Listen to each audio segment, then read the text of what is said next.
How's it going, everyone? This is Christian Duke from StrengthAddicts.com. As many of you know, I'm a big fan of natural bodybuilding. Natural bodybuilding, I believe, is the sport for a lifetime. It's healthy. You work out. You own the muscle. It's yours forever. And I think of no better name to have here today, no better friend to have than natural IFBB pro Mark Sindayen. Mark, how's it going tonight? Great. How you doing, Christian? Awesome, Mark. I've been following your career now for many years. You are definitely, I think, someone to look up to in the natural bodybuilding world. You're a lifetime natural. I don't even think you take pro hormones. It's all about training and working out and eating clean. And, we see your diets on Facebook. You tend to share a lot of those. What's natural bodybuilding been like for you? I know that's probably like a big question, but if you could put it in a nutshell, what has natural bodybuilding been like for you? Well, it's been very trying. I've been in the industry for 15 years. So I started in 2000. I actually was weight training 10 years before I started bodybuilding. So I started training in 1990. And then I didn't actually step on stage till I was 24 years old in 2000. So, I mean, to be honest with you, it's very rewarding, and it's taken quite a bit of time. So I used to be very, very bottom heavy. You could ask my different coaches, like either Matt Porter or Turk Fickling. I mean, when Turk first met me, my original coach, I was all I had was legs and virtually no upper body thickness. I mean, I still had a good structure, had a small waist and wide shoulders, but I just didn't have any front to back thickness. So it got a little bit more improved, but it's taken a lot of time and elbow grease and a lot of patience, that's for sure. So, for the people at home that don't know, and I feel even weird asking you this, but to give them an idea at home, give us your height and your regular weight and your contest weight. And I know your contest weight has changed for different divisions, or I should say different classes, and we'll get into that later. But traditionally, what's your contest weight, normal weight, and your height? Normal contest weight for, wow, like 14 of those 15 years were right around 154 pounds as a lightweight. So Okay. And how tall are you? 5'4". Okay. So good compact size, a lot of muscle, and again, natural bodybuilding. So when you think natural bodybuilding, for the people at home, I think, especially people that aren't natural, putting on muscle mass, I think is quite an effort, right? I mean, it's not like it takes. What does it take? I guess. What would you for you to put on muscle? How is it easy? Is it hard? What?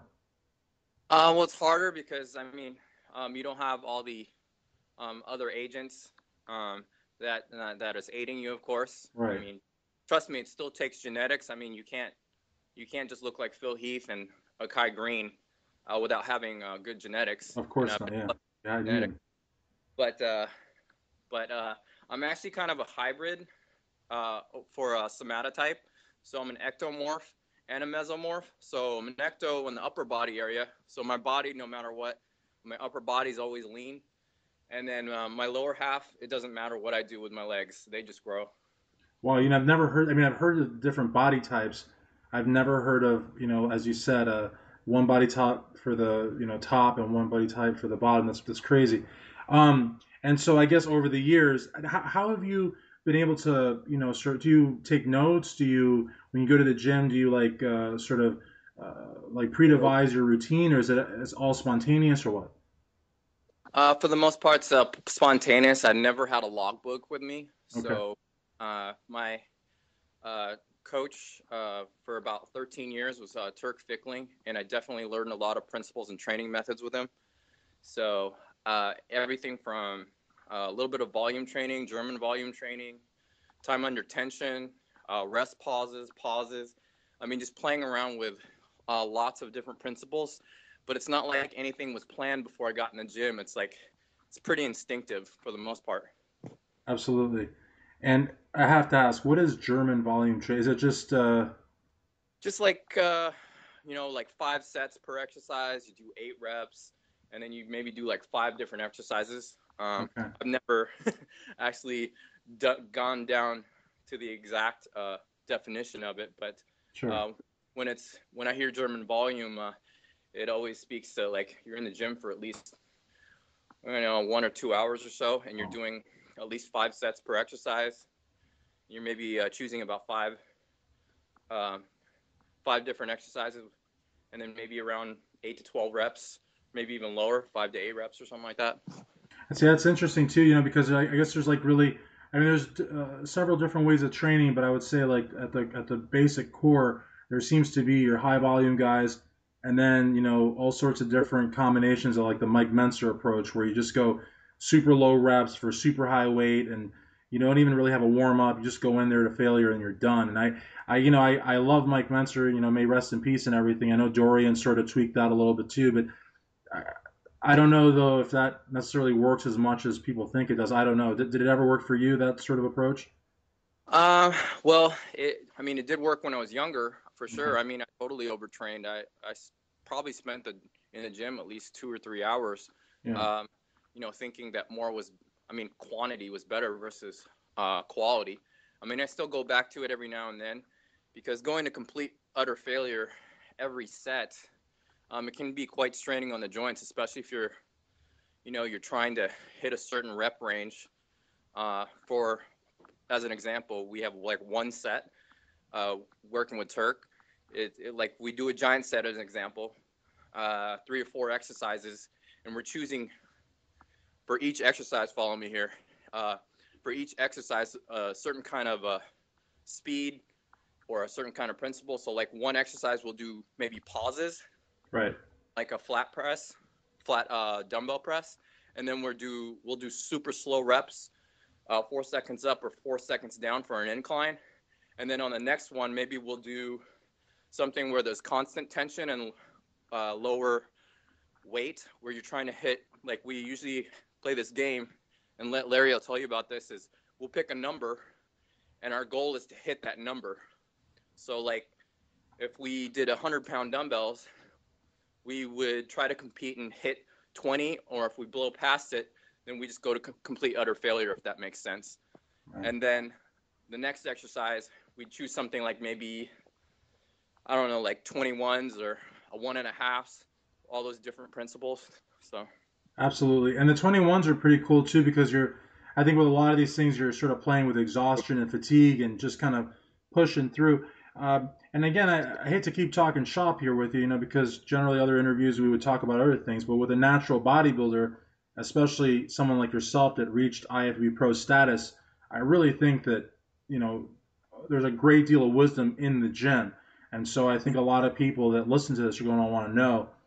Mark, since I have you here and we're talking shop, what's your take on, I don't know if sissy reps are the correct terminology, but half reps or partials, or I mean, do you think that? See, I've always thought that, and again, maybe it's because I'm not as I'm sort of ignorant, but I've always thought that they're sort of ego reps. But is there a benefit to these half reps or partial reps or sissy squats as they're called? well, some of them, I mean, it just depends on the way it's done. I mean, Okay. I don't do it like the entire workout, but I have used those principles, whether it's ballistic training, explosive, maybe a little sloppy sometimes, Mhm. or what Turk calls, it's, if you look at his YouTube channel, I think it's TTP Fitness or TTP Training, Okay. Turk's training principles. And yeah, I mean, it's a mixture of Dorian, Menser, and a lot of other stuff that he liked to be innovative in the gym. So, Awesome. So um, so it does have a place then. I mean, I figured maybe it would, but I wasn't sure. So I'm glad you cleared that up for me. And then when you're saying Larry, of course, you're talking about Larry Neary, who has done pretty well for himself. Also, he's won some shows at the Washington State, Oregon State, also. And both of you seem to do a lot of the Emerald Cup shows. And one of the things that we've often talked about is that particular show. I don't think a lot of people around the country realize the significance it has. We had Sabrina Taylor on here last week, and she was talking about that was her first show, and now she's an IFBB pro, and she was able to go back there a couple of years ago and win that. So, how would you describe the Emerald Cup for those of us that are not in the Northwest?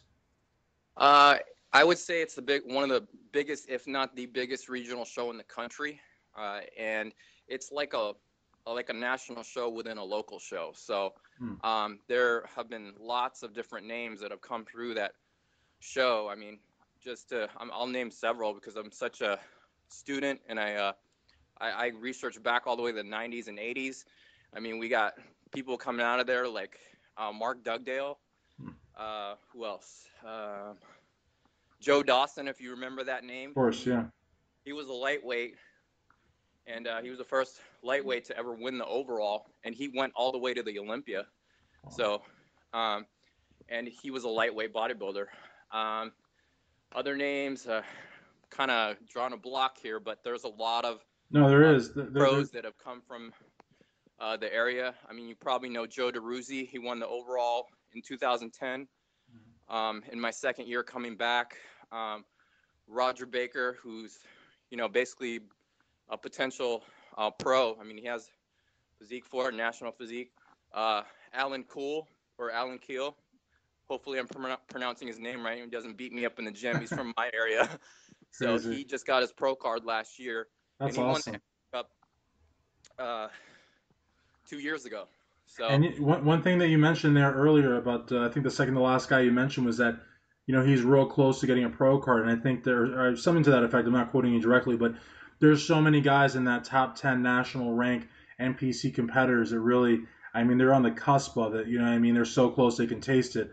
And again, I just wanted you to sort of touch base on that because, I don't think people realize how big of a show it is. And I mean, it's not just so much, it's not even a question of the competitors only. It's just a question of how well it's promoted and how well it's run. And it's just a combination makes it a real great show that I actually want to go to. Larry and Becca have invited me a couple times, and I haven't been able to get out that way, but I really do want to go. So talk to us a little bit about, of course, the Filipino 4, which is a great video, a clip that I saw on YouTube there, and that's sort of what got me, interested in talking to you and Larry at the beginning. It was a great marketing tool. What's that all about? The Filipino 4, it was something really spontaneous, nothing we really planned. It was 4 guys. It was myself, Larry Neary, Alden Gamet, who got his pro card back in, I think it was 2013 or 12 at the USA's as a bantamweight. And we're all from the local area. And there's one person that still hasn't stepped on stage that was in that video. And Wow. He has great genetics. His name's Oscar Halier. Could be a bodybuilder, could be a classic physique guy, just has a tiny waist, wide shoulders, good genetics. He just hasn't stepped on stage yet. But originally it was just supposed to be a fun pre-USA's workout, between myself, Alden, and Larry. So, and I mean, you see maybe a few of the principles that Turk showed me, and a little bit of the old school principles too, like half reps, 1.5 reps, pauses, stuff like what we call absolute failure, where you'll see us doing partials from the bottom of the exercise. So there was a lot of principles we implemented there.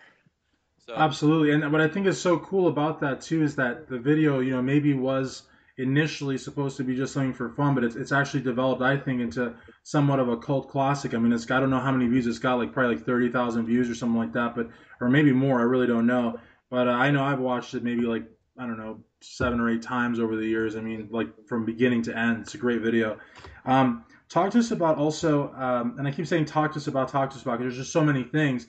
it's okay. Yeah, it's hard to work them into an actual sentence, but you're involved with Team Grow, and you're also sponsored by Max Muscle Bellevue. So if you could kind of talk about both of those, that'd be awesome. Team Grow, I'm also, if you didn't already know, an NPC co-promoter for that show. It's Team Grow is a production company. Okay. We're one of several promoters in the local Washington area. Myself and Kobe Wyatt and his wife, and my wife, Lorraine. And it's in the Linwood, Washington area. We're fairly new. It's going to be, I think it's going to be our 4th year here. Our first year was 2013. Okay. And it's just, I mean, it's a small show. It's growing. We're NPC promoters, but, we're kind of the new kids on the block here when it comes to promoting. So it is a production company, the name of the company that for our promotional group. So That's awesome. And then how long have you been with Max Muscle? 6 years, since Wow. 2009. Yeah. That's great. That's awesome. I mean, to be there, with a sponsor that long, that's awesome. Now, how many shows, I think you mentioned it earlier, but how many shows have you actually done counting USA's as a natural bodybuilder? 13, all 13. since 2000. Okay. So, yeah, and Which is I had quite sorry to interrupt. no, no. Had a little bit of a layoff between 2001 and 2009.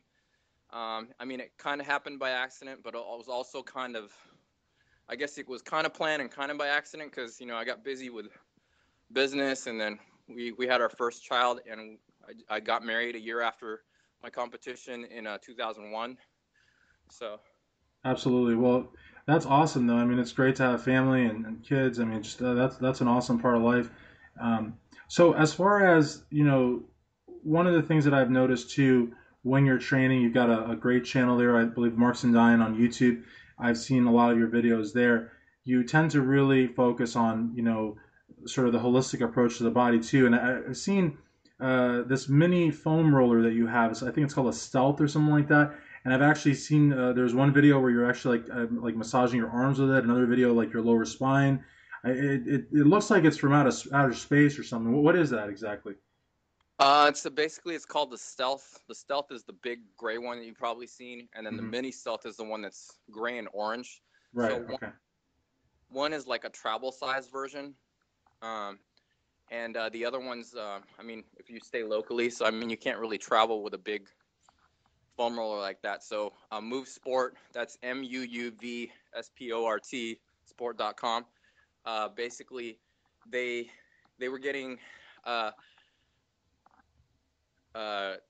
suggestions from Okay. different clients and customers saying, "Hey, we need something portable to be able to travel with. Can you guys maybe look into making something?" As at least that's what I talked about with Ernest Peralta, who's the owner of it in the local area, and Michael Polizzi. They're the owners that sponsored me just about a month or two ago, Okay. and they were approached, and they were like, "Can we find something more travel size? Because as you probably know, there's a lot of foam rollers that are fairly big, and it's hard to travel around with, especially if you're flying all over the country." Sure. Yeah. So that's pretty cool too. I mean, and I think it's important because a lot of times, and I'm sure it's still important to go get work done like with a massage therapist, chiropractor, whatever. But to actually be able to do it like the video that you had when you're actually on a cycle, you're doing your cardio, but at the same time you're also working on your arms. That's that. I mean, you can't beat that. Okay, so also while you're getting ready for competition, one thing that I've noticed that you like to do is like you really like to pound the BCAAs. So if you could sort of talk to me a little bit about that as a natural bodybuilder, Uh, how important is that, and why do you do that? well, I didn't really see emphasis in it. I didn't really know the uh, the importance of it until I actually started working with Matt. I mean, from pre-workout to intro workout to post-workout is all important. So, and honestly, if it weren't for Matt Porter, I wouldn't have known the importance of it. So it helps you obviously withstand uh, tough workouts and keeps you full. I mean, because I do at least 30 grams during a workout, Oh, diluted into about 64 ounces of water per se. okay. So, and I do it also. I use it for pre-cardio, so keeps you full, gives you a nice pump, especially when you're trying to get shredded and you're depleting the carbs and the fat. It gets kind of tough if you don't have that intra workout. So I didn't really emphasize that in my training.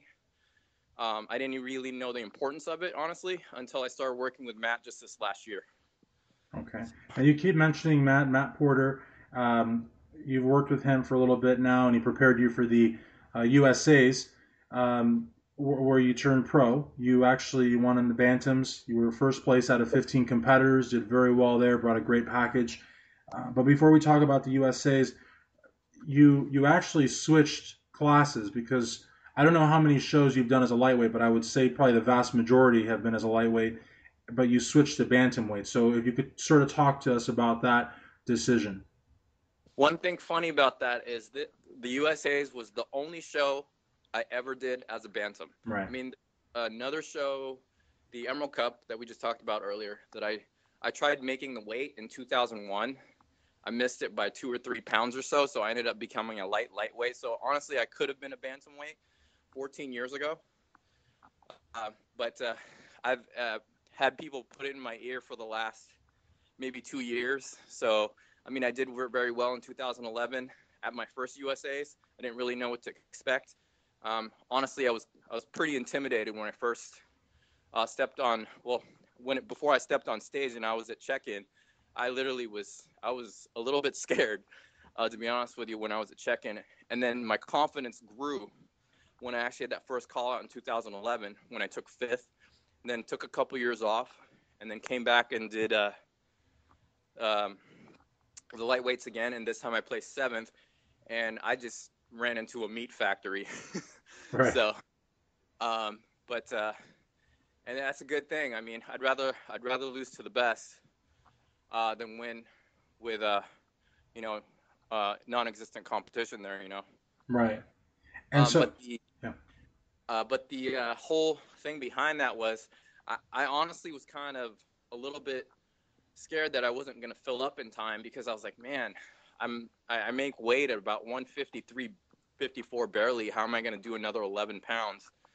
So the strategy behind that was to basically, when talking with Matt, was to get to 142 at least, and then load me up to basically look like a lightweight when I get up on stage after I weigh in. So It's a good strategy. It's a good strategy. yeah, And I mean, it took some work, mind you. I mean, a day before the show, I was 115. I'm not before the show. A day before weigh-in, I was 159 pounds. That you guys have probably heard all over social media and YouTube and all that. But then our goal was to have the same weight and the same look that I had a day before weigh-in, which I was 159 pounds, if you could believe that. So I was, I was in the sauna for at least maybe 2 or 3 hours. that's wild, man. That's I crazy. mean, bodybuilding is not healthy. So Yeah, and it's all, basically to look a certain way for like an hour or two, what I mean, or even maybe just a little bit of a day. So it's, yeah, I mean, yeah, that's crazy. But again, I think people, while they might have been initially surprised at what you had to go through, people that really know you probably weren't all that surprised because of the level of commitment that you have. yeah, I did have my doubts. I mean, when everyone's like, if we do the USA's, weighing as a bantam, and I'm speaking of Matt again, Mm. um, and we've been friends for a few years. We were, myself and Larry met him in 2011 when Larry and I went against each other in the overall. So, and his uh, Matt's Matt's wife did my color for that show, and that's how we got to know each other. And then we've been really good friends ever since. So he was basically, if I get you down to bantam and I can fill you up in time, I can get you to be a big bantam. So I just basically trusted the process. I was a Right. little bit scared, to be honest with you, because I was like, man, am I going to fill up in time? And constantly, you know how people are when you're at the gym, they're like, man, you're going to be flat. And I had nothing but people putting negative plugs in my ear when I would go all the gyms. Are you sure you're going to be flat? And I'm like, well, if I haven't nailed my condition as a lightweight, that probably meant I needed to go down a class or so. So Right. And it's cool that you even like acknowledge them. A lot of people, if they hear that at the gym, they're like, it's just tunnel vision. They're like, I'll talk to you next week. Don't leave me alone. I'll talk to you next week. So as you know, we just had the Mr. Olympia, big year again. Phil Heath, now five-time Mr. Olympia. Dexter Jackson, who actually got started out as a bantamweight, took second place at 45 years of age. And the rest of the top five. Sean Roden third, Dennis Wolf fourth, and Big Ramy fifth. What did you think about the top five at the Olympia? um, wow. Same placing. I mean, did you have all the guys sort of ending in that way, or did you have a different top five? Yeah, honestly, I didn't think Dexter would. I mean, I know he came in. I mean, he always comes in good condition. He's very consistent. He's been in the. I mean, I've ever since he stepped on an Olympus stage, I've been following Dexter. I mean, one of the first Olympia videos I got was 1999. It was the second video I ever purchased for bodybuilding. But I mean, I was kind of surprised that he placed higher, but I was also not surprised because he's been consistent for about 17 years. So, Absolutely. but the placings, I honestly, man, this is just my opinion. Of course, yeah. I thought Roden at least placed second. Uh, and then I had Wolf right in between third and fourth, and then I don't know, between fifth and sixth. I mean, it could have gone either way. I mean, I mean, Rami is an enormous bodybuilder. So, and I mean, he has the whole package to be an Olympia. I mean, he has a size from top to bottom. All he really Absolutely. needs to do is come in peeled and conditioned and shredded, and I don't think anybody can beat him. But I think Phil did deserve it. I mean, his physique just pops, and like I've talked to, you know, all the trained eyes in the industry that are in the local area. I mean, you gotta. It's kind of like Mayweather and Pacquiao. To to basically win the Olympia, you got to knock out the champ. Exactly. So you can't. There's no. I mean, you can't. There's no iffies. You can't be like um, 3/4 to condition. I mean, mind you, the guys were in pretty dang good condition, honestly. So, I mean, I thought the condition could have been a little bit better for the top five. Maybe a few minor details, but Sure. yeah. But I think the top five was for the most part correct. Yeah, I mean, I'd have to agree. I mean, I'll be honest with you, I was a little surprised that Big Ramy got ahead of Ruli Winkler, but I mean, I could live with that. And Phil last year had a very, very tiny issue with the midsection. You know, a lot of these people on YouTube called him out for it. This year he came a lot tighter in the midsection. So, I mean, I'm totally happy with him winning his fifth Olympia. And Dexter again, yeah, I was totally surprised by that. I thought he'd be like a fourth or fifth, but he doesn't, he didn't get the memo that he's 45. Apparently, his body is still kicking. Yeah, that was pretty inspiring to be honest. I mean, because I'm pushing. I mean, a lot of people are surprised whenever I say this when because I work at the cell phone store, and then I have spiky hair. I mean, I look like I'm 20 years old, but people won't believe I'm like almost 40 years old. Wow. So, Yeah, I wouldn't believe it. So that's good so that you. it was pretty inspiring, to be honest with you. Mind you, I'm more biased towards the shorter aesthetic bodybuilder, so I kind of wish Dexter did get it. I was actually surprised that he even went higher, but I mean, seeing the condition he had, I also wasn't surprised. So Sure. I kind of wish he took it, honestly. One more for the short guy, right? Right now, for sure. And I think he was pretty close. But like even if it was a tie, as you said earlier, to take out the reigning Mistro, it's got to be a knockout, and Yeah, it just wasn't a knockout. you got to come in peeled. I mean, you're spending time away from your significant other, your wife, your spouse. You're putting your family through this for 6 to 12 months. Right. And just this is just my opinion, but this is how I feel. I mean, for the amount of work that we put into this, or the amount of work that we're supposed to, and especially sacrificing time for families, again, a spouse, and then you're putting through people, uh, like at work, they have to smell the fish, they have to smell the cod and stuff.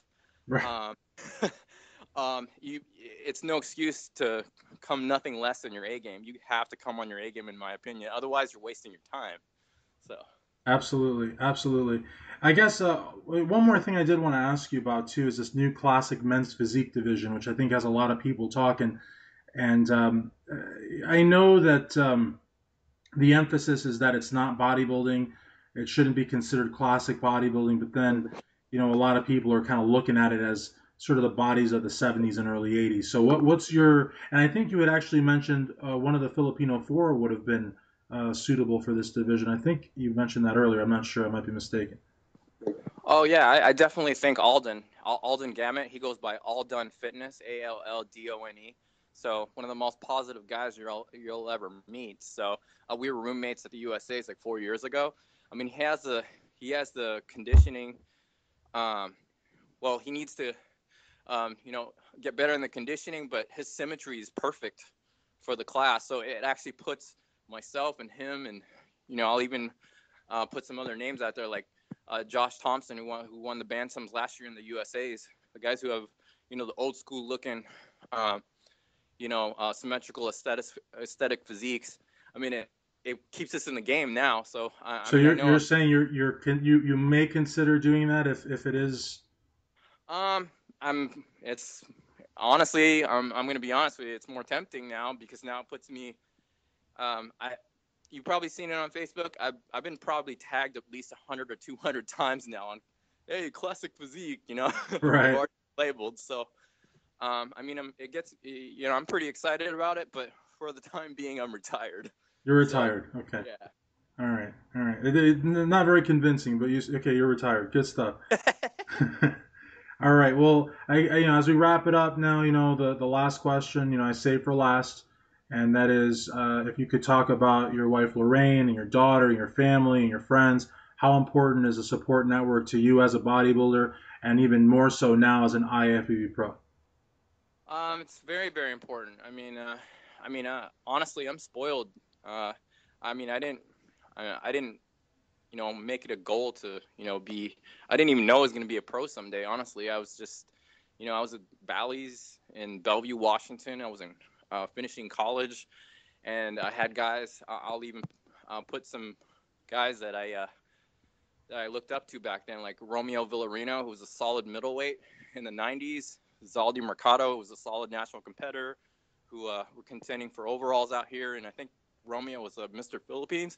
But I kept seeing them work out at the Bally Total Fitness down in Bellevue, Washington, and they were like, "Hey, you should do a show. You get good structure." Because I actually got into lifting because, I wanted to be a football player. I didn't think I was going to get up on stage and, wear Speedos. So, Right. um, Sure. but hopefully that answers your question. Yeah, it But does. It just sounds like, family is very important to you, and the support is very important. There's some, I've unfortunately heard of some bodybuilders that go to these shows like USA's or whatever by themselves, or, they come home and they got like a cat or a dog. Everything helps. So like, you can't obviously can't compare, do you know what I mean? It's a family is so important. So yeah, it is. Honestly, uh, you know, I've always had a coach, no matter what, in anything I've right, ever done. So, having my wife is kind of like having a secondary coach. So, she really raises three kids here instead of just two girls. And she's raising a boy too. But I basically have ADD. So, if I didn't have an organized wife, I'd have you needed this guy to have some structure to his calendar and his schedule. So, my she's a planner. In fact, probably the most supportive wife I've ever seen. I'm not in everybody's living room and everybody's house or anything, but if I didn't have her, I wouldn't have gotten my card, honestly. So, you've probably seen videos of Mark and Christina Dugdale. Um, those guys have been a pretty dang good example for me as well. So, I have two girls. He has three girls. So, and he has a business. So, I'm a promoter. I sell phones 9 to 5 at right. Sprint. I've been doing that for almost 10 years. I still coach people on the side, posing, maybe a little prep here and there for local people. And then, what else? I do a lot of things. You I sound like like a staying busy guy. I like staying active, but I think the whole thing about it is you just have to have a good attitude in everything you do. So, and there goes Absolutely. my daughter crying now. So, Right. Before you go, though, if people want to get in touch with you, social media, if they want to possibly ask for your services in personal prep, I don't know if you do contest prep or not, how can they get a hold of you? they can follow me on Instagram. I don't know if you see my Instagram. It's at Filipino Giant Killer. Exactly Okay. how it's. And then Facebook, facebook.com/Mark Sindayen. And it's Sindayen, not Sindayen. Okay. Sorry, my daughter's in the background. Um, and then also Mark Sindayen, uh, uh, IFBB Pro All on right.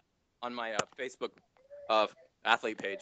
Awesome. And last but not least, I know you got to go, but should people even bother asking you for contest prep help? Will you give them a time of day, or are you just, full on clients right now? Yeah, I'll give them time of day. You know, All it's right. just I don't have a ton of patience. You can't babysit. Well, you got your hands full. All right. So tell me how you say your last name one more time. Sindayen. A lot of people. I've been called Sindayen for years since high Oh my school. gosh, I think I've been doing that too. Sindayen. That, Okay, we're gonna get it right. that's So, all right. I think we're Good good stuff. to go. Yeah. So for Mark Sindayen, say it right? Yes, sir. Okay, for Mark Sindayen, Christian Duke, StrengthAddicts.com.